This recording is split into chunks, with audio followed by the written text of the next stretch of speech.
Now, today's top stories and Power of 5 weather from News 5. Sponsored by Akron Children's Hospital. Good Sunday morning. Northeast Ohio decided to mix things up, take it outside this morning. You know, sometimes in Ohio politics, you have to run and lose a statewide race in order for voters to give you a closer look, figure out who you are, what you stand for. But if you were 0-4 in those contests, you'd be a little bit leery about trying a fifth, right?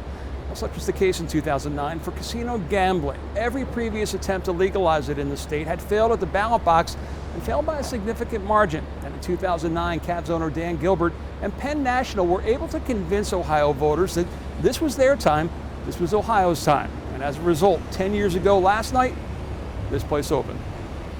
On the night of May 14, 2012, the crowds lined up outside the Higbee building to be the first in Ohio to legally wager in the new Horseshoe Casino Cleveland, a partnership between Cavs owner Dan Gilbert and Caesars that looked to spark growth downtown by breaking the traditional casino mold of not keeping customers in, but encouraging them to go out. We're promoting two-way traffic, not just traffic into the casino, but pushing traffic out into the great venues that are around downtown. That started with a $350 million conversion of the mostly vacant Higbee building that was to be the forerunner of a Phase 2 casino on the Cuyahoga River. We're going to absolutely build a spectacular casino with our partners, but it's a very challenging site and it's going to take some time. But a fight with the Kasich administration over taxes and fees led to an eventual agreement, but that agreement is what cleared the way for slots at the state's 7 racetracks, and that in turn changed the whole gambling landscape in the state. I mean, people say, hey, what happened to the Phase 2 casino? I mean, that's what happened to it, right?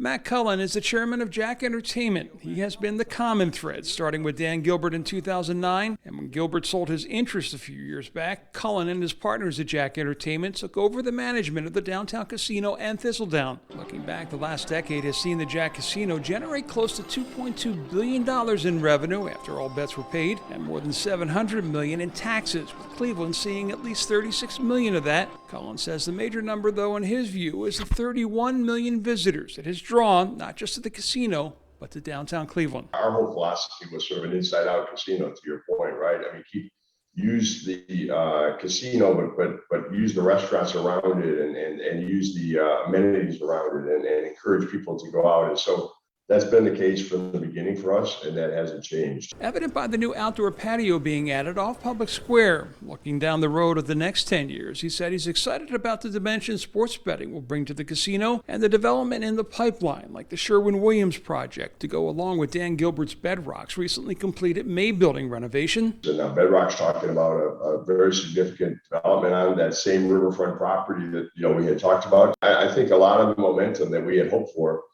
is coming to pass. Now, statewide, all 4 casinos generated a total of $8 billion in revenue after all bets were paid over the last decade. That has in turn generated $2.6 billion in taxes.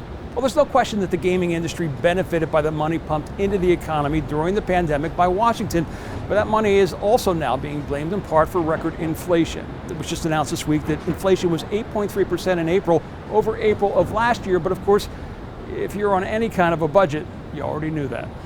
Northeast Ohio grocery shoppers like Brian Metz didn't need to be told of the latest inflation numbers. He's living them. His grocery bill close to $400 this day, forcing him to make tough choices. Buy cheap, buy store brand stuff. Best you can do with Do you see any end in sight? it. Not anytime soon, sorry to say. Tiffany making grocery shopping changes as well. I will make sure I do one trip. Like, I won't go back and forth to many stores to save gas. Senator Rob Portman sees the impacts across the state. The food inflation of 9.4%. This is a real killer for Ohio families, particularly for low, middle income families and those who are on fixed incomes, including most seniors in Ohio. And here's the thing with food inflation. The price you're paying today, say for bread, is based on what it cost the farmers to produce the wheat last year. And here in the Portage County farmer, Chuck Sayre, he told us last month that their inflation over last year, because of skyrocketing diesel and fertilizer costs, is 78%. The bread prices, the milk prices and stuff, that's what happened 8 months ago. For us now, when these input costs go up, when our 78% inflation hits us, we have to pass that on. So as we pass that on, the producers will take our material this fall as we harvest. They'll take the material in, they'll process it, it'll become your food for next spring. that's when your inflation will hit. John, the president is well aware of precisely the pressures of the people you were talking to. Jared Bernstein is one of President Biden's economic advisors. The president meeting with farmers this day in Illinois, talking in part about ways to ease those pressures now and those prices down the road. Things like precision farming and double cropping, ideas to help improve domestic yields, getting help from our agriculture department. So we're well aware of these commodity pressures. We're trying to help. Way of Democracy 2022, I'm John Kasich. Enjoy your Sunday.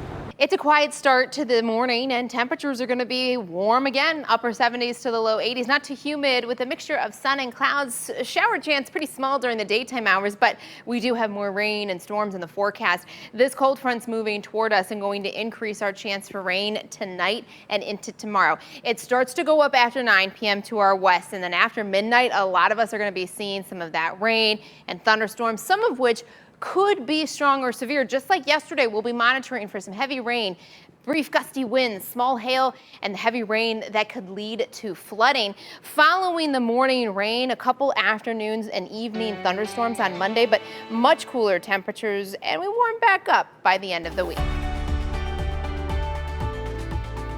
Sponsored by Akron Children's Hospital.